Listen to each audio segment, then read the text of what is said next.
when billion-dollar life-saving research gets slashed in the name of efficiency and seniors are told to just freeze quietly, America isn't budgeting, it's bleeding, and the Republicans are holding the knife. Thank you, Mr. Secretary. And I am going to turn to the chair of the full committee, who we're honored to have here, as always, Senator Susan Collins, for 7 minutes for questioning. Thank you. Thank you very much, Madam Chair, and I thank the Vice Chair as well. Welcome, Secretary Kennedy. Secretary Kennedy, the military services submit to Congress what is known as an unfunded priorities list. It includes funding requests that were not included in the president's budget, but oftentimes we take from that list and do fund what the military was unable to get into the president's budget. And just to give you some idea, the unfunded priorities list range from more battleships to better housing for our troops to weapons R&D. It really covers the map. Your department's budget has been sharply cut by 26% below the fiscal year 2025 level. If you were required, as our military services are, to submit an unfunded priorities list, what would you include on it? That's a good question, Senator. I would include the research that has been neglected for the past 20 years on chronic disease and what's caused us to go from 3% of Americans of children having chronic disease when I was a little boy and my uncle was president to 60% today. I would want to look at the thousands, over 10,000 chemicals that are now in our food. Most of them have never been tested. I'd want to look at what's causing the infertility crisis. Why are girls in this country reaching puberty 6 years early? They're earlier than historically. Why do boys in this country have half the testosterone teenagers of a 68-year-old man, half the sperm count of a 60-year-old man? I would want to do research on why our bees are disappearing, why 90% hive collapse happened, which is a food issue. I would want to look at the microbiomes in the soil and how that's contributing to erosion and how chemicals that we're using in agriculture are sickening farmers in many cases, potentially, and are destroying the microbiome and creating a situation where soil is running off and where most agronomists believe that we only have 60 harvests left. And I would want to look at why we're having an explosion in Alzheimer's in this country, not just curing it, but what is causing it. And I think NIH has done a very good job at making cancer more survivable. For example, colorectal cancer, where there's been extraordinary science done at NIH. Why isn't NIH asking the question, why do we have colorectal cancer in children? This is something that's new to humanity. It was never known before. And now it's an epidemic in our children, and we need to have a balance where we're looking at cures for diseases, but we're also focusing on how to keep Americans healthy so that we can beat these ruinous healthcare costs and that we can have a healthy, productive society. Thank you. I want to turn to a couple of other issues. First of all, the LAHI program, which we've talked about, is absolutely vital for thousands of older Mainers and low-income families. It helps them avoid the constant worry of having to choose between keeping warm, buying essential foods and medications and other basic necessities. Now, I was pleased to see the release of the rest of the fiscal year 2025 funds, but the administration's new budget seeks to eliminate what is truly a critical program. Will you work with this committee in trying to restore the LAHI program so that we can avoid literally seniors and low-income families not being able to keep warm in the winter. Yeah, absolutely. And I'm from New England. Myself, my brother, for 40 years has run a Citizens Energy, which provides low-cost home heating oil to families in New England. And so many people have come to me over the years and said to me, "Thank you, your brother saved my life," because I didn't have to choose between food and heat. I was on the Navajo reservation 3 weeks ago, and Navajo President Boo Nygren said to me, if we cut LAHI, Navajo will die from it. So I understand the critical historical importance of this program. President Trump's rationale and OMB's rationale is that President Trump's energy policies are going to lower the cost of energy, so this program, so that everybody will get lower cost heating oil. And in that case, this program would simply be another subsidy to the fossil fuel industry. If that doesn't happen, then I would, and Congress chooses to appropriate the money, I, of course, will spend it. I've already directed the spending of $400 million in this year's budget to that, and I will work with you to make sure that those families do not suffer in that way. Thank you. You and I've had many conversations about Alzheimer's disease and the BOLD Act. I do want to point out the CDC's cooperative agreements for the Healthy Brain Initiative and 3 dementia public health centers of excellence under the BOLD Act are set to expire at the end of September. We initially expected that the CDC would put out a notice encouraging applications early this year. Inexplicably, no such notice has been issued, even though we reauthorized the BOLD Act and funding is available under the appropriations measure that President Trump signed into law in March.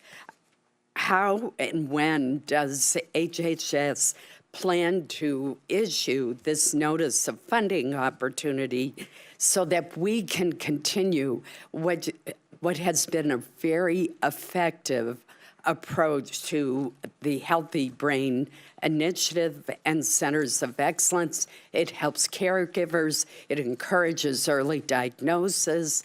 It really has been an important program, taking the kind of public health approach that you've generally supported. Yeah, Senator, because of the TRO from the federal judge on this issue that was issued last week, I've been instructed by HHS and by White House attorneys that I can't speak directly to that part of the reorg. I have a strong personal commitment to, as I said before, to Alzheimer's, to dementia, and it's affected members of my family, and I understand how important these programs have been. And whatever happens, we will continue that research. What began as a polite inquiry into funding gaps quickly turned into a bipartisan smokescreen for disaster. Senator Collins, a Republican with a reputation for moderation, subtly lays the groundwork to normalize the 26% budget cut to HHS under the Trump-aligned budget. But instead of pushing back with urgency, Secretary Kennedy waxes poetic about toxins, bees, testosterone, and soil microbiomes. Important issues, sure, but irrelevant when you're gutting programs that heat homes and fund Alzheimer's prevention. Worse yet, he dances around direct accountability for the LAHI program, deflecting with anecdotes about his brother and New England winters while seniors shiver. Collins, for all her concern, doesn't challenge the core absurdity that Trump's mythical energy policies will magically eliminate the need to keep poor Americans warm. This isn't oversight. It's a bipartisan handoff of responsibility while real lives hang in the balance. But if Collins' segment was smoke, Senator Baldwin brought the fire, exposing how Trump's HHS is gutting the very biomedical research that built America's scientific leadership in the first place. Senator Baldwin. Thank you, Chair Capito. Secretary Kennedy, very quickly, when I ask you for information or my staff asks your staff for information, do you commit to responding? Yes, Senator, of course. And when might I expect a detailed operational plan? I've referenced in my opening statement the fact that 530 programs or activities, when you provided that information, had an asterisk in place of a dollar amount. When might I expect the detailed plan? When? As I explained to you, those decisions are being made by OMB. And So you're really not in charge of the spend plan this is not a HHS issue. It's a government-wide issue. Okay, so the Secretary of HHS is not in charge of the spend plan for 2025. I'm going to move on. Research funded by the National Institutes of Health has pioneered the development of new technologies and cutting-edge treatments, including immunotherapies that are saving lives and giving millions of Americans suffering from devastating diseases more hope and more time with their families. Last week, American doctors made history with the world's first successful personalized gene editing treatment in a 9.5-month-old baby boy, curing him of a rare, life-threatening genetic disorder. This technology is miraculous, and it was made possible by NIH research. According to the American Cancer Society, NIH-funded cancer research saved 3.5 million lives between 1991 and 2019 and reduced the overall cancer death rate by 33%. Congress has spent nearly 100 years building up the world's premier biomedical research agency to develop state-of-the-art treatments that wouldn't have been thinkable just decades ago. And in just 100 days, this administration is starting to tear it all down. NIH has awarded nearly $3 billion less in funding. So the graph on on my right, $3 billion less in funding compared to the same period last year. That's more than 3,200 fewer grants. These grants are being withheld. This includes funding for everything from cancer to Alzheimer's disease to rare disease research. Secretary Kennedy, whose decision is it to withhold thousands of grants and billions in funding for life-saving medical research at NIH? I can tell you, Senator Baldwin, that gene therapy and cell therapy is a priority for me and for Marty McCary, who's the FDA director. We are going to ensure that this country remains the hub of gene therapy. That wasn't my question.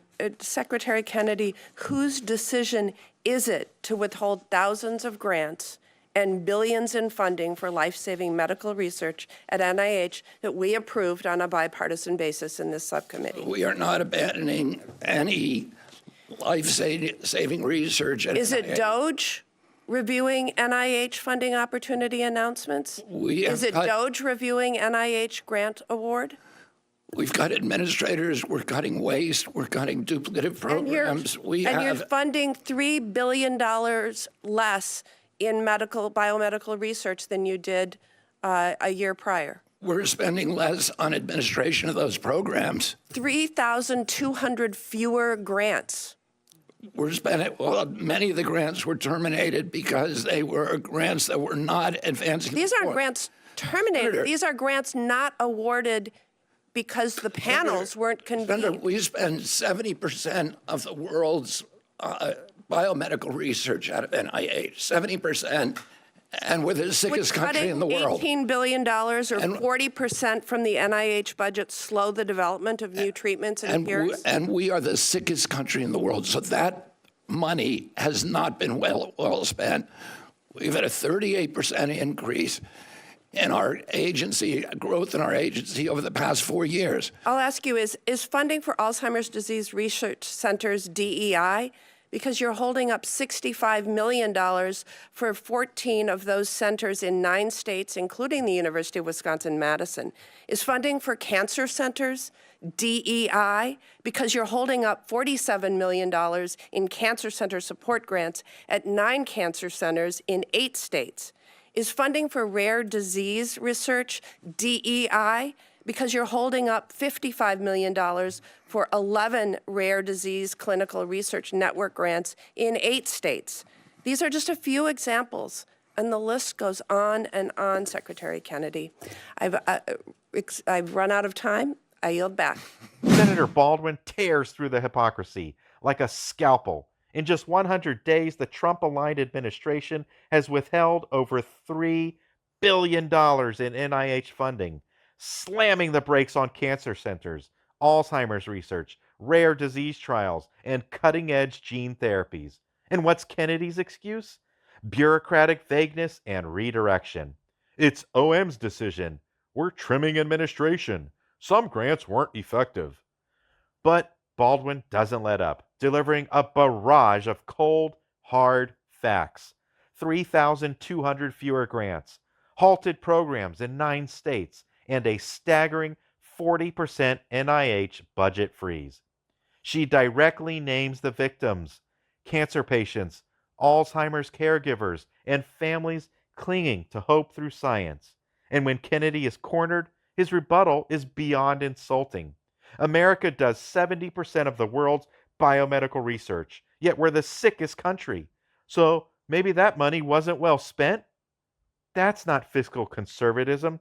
That's cruelty masquerading as efficiency. And it's a slap in the face to every scientist, caregiver, and patient. Let's be crystal clear. This hearing wasn't about oversight. It was about orchestrated sabotage. What we just witnessed is a deliberate, systemic dismantling of public health infrastructure under the false banner of budget responsibility. The GOP cuts 26% from the agency tasked with protecting American lives. Then they stand back while their appointed secretary either can't or won't explain why Alzheimer's programs are on hold, why cancer centers are defunded, and why we're watching research collapse in real time.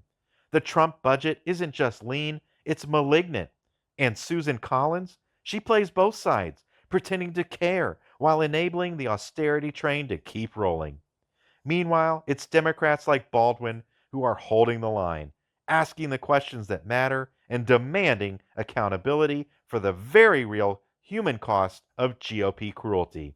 This isn't a debate over spreadsheets. It's a moral reckoning. Are we a country that funds hope, health, and healing, or one that defunds survival because billionaires want tax cuts? If you believe in truth over gaslighting and science over sabotage, subscribe to Malcolm Varon Hearing now. We expose what they won't. Loud, relentless, unfiltered.